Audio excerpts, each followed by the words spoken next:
नमस्कार, आप देख रहे हैं न्यूज नेशन। मैं हूं आपके साथ रोमिता तिवारी। शुरुआत करते हैं बुलेटिन की बड़ी खबर के साथ, जहां पर कंचनजंगा एक्सप्रेस हादसे में 5 यात्रियों की मौत की जानकारी अब तक सामने आ रही है। बोगियों में फंसे हुए यात्रियों को भी निकाला जा रहा है, यानी कि राहत बचाव कार्य यहां पर युद्ध स्तर पर चलाया जा रहा है। सुबह कंचनजंगा एक्सप्रेस की मालगाड़ी से टक्कर हुई, जिसके बाद यह हादसा हुआ। अब तक 5 लोगों की मौत की पुष्टि हुई है और ये तस्वीरें हम आपको दिखा रहे हैं वहीं से दार्जिलिंग में न्यू जलपाईगुड़ी के पास ये भीषण ट्रेन हादसा हुआ है।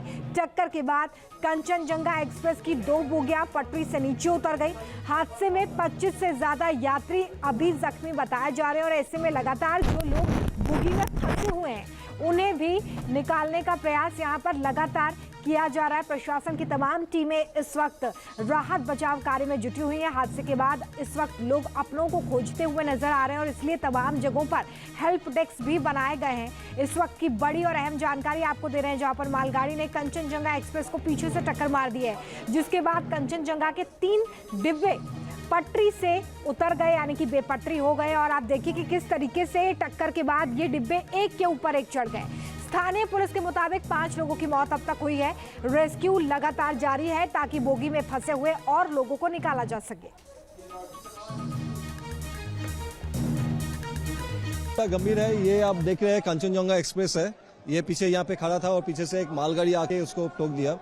3 बॉगी अभी तक डिटेल्ड हुआ है, 5 फैटलिटी हुआ है, कैजुअलिटी हुआ है 5। अभी तक हम रेस्क्यू कर लिया है और मालगाड़ी का जो आगे का इंजन है वहाँ पे गैस कटर लगेगा। आरपीएफ भी आगे है, हम लोग लोकल पीएस से आगे है।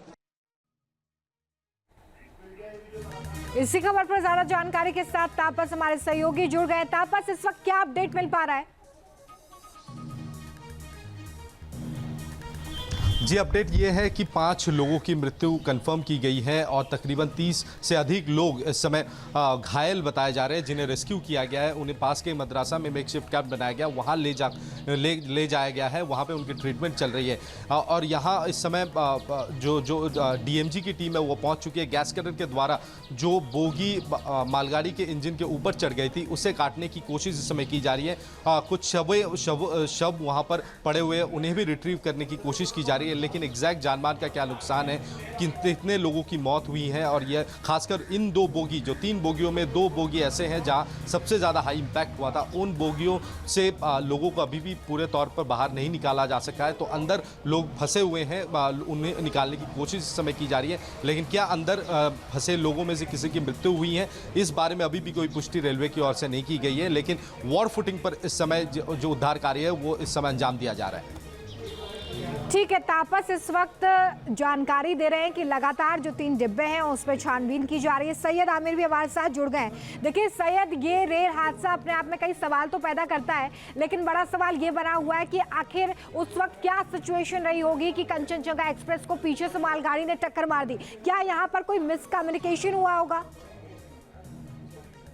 देखिए ये जो एक्सीडेंट है 1200 जिस तरह से घटना हुई थी, आपको याद होगा, तो उसकी याद ये दिलाता है। पहला ये, दूसरा ये कि इसमें भी फॉल्ट वही लग रहा है कि जिसमें एक ही ट्रैक पर 2 ट्रेनें होने का अंदेशा है। हालांकि इसको लेकर के अभी आधिकारिक पुष्टि जो है रेलवे की तरफ से नहीं की गई। कारण क्या है अभी इसके बारे में कोई जानकारी नहीं है। लेकिन आपको बताएं कि सुबह 9 बजे ये हादसा होता है। सुबह 9 बजे के करीब जो है सियालदह जो ट्रेन जा रही थी कंचनजंगा, और उसके पीछे मालगाड़ी जो है उसको टक्कर मारती है। पीछे जो 3 डिब्बे हैं वो पूरी तरीके से क्षतिग्रस्त होते हैं। ऐसा बताया जा रहा है कि उन 3 डिब्बों में यात्री सवार थे। हालांकि उसमें एक डिब्बा जो है बताया जा रहा है कि वो पार्सल का डिब्बा था। अब वो पार्सल का डिब्बा किस तरह का था इसके बारे में जानकारी लेनी होगी। लेकिन अभी तक 5 लोगों के और 25 लोगों के घायल होने की खबर है, 5 लोगों की मौत की खबर है। ये वहां के स्थानीय प्रशासन की तरफ से दी गई है। हालांकि रेलवे की तरफ से अभी कोई पुष्टि इसकी नहीं की गई है, तो की पुष्टि की जा रही है।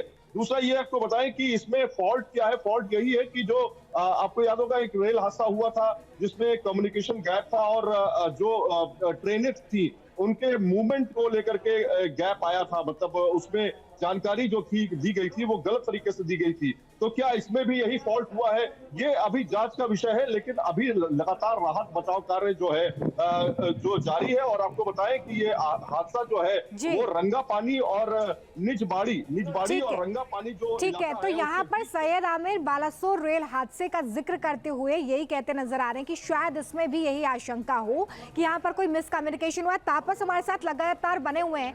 तापस, इस वक्त आप बहुत करीब से देख पा रहे हैं कि वहां पर क्या सिचुएशन है। वेदर रिपोर्ट्स ये भी बताती है कि बारिश हो रही है, वहां पर मौसम ऐसा बना हुआ है। तो क्या ये इस वक्त एक बड़ा चैलेंज बनता नजर आ रहा है रेस्क्यू में, और कितनी देर में ये रेस्क्यू पूरा कर लिया जाएगा? जो जख्मी है उन्हें कहां भेजा गया है?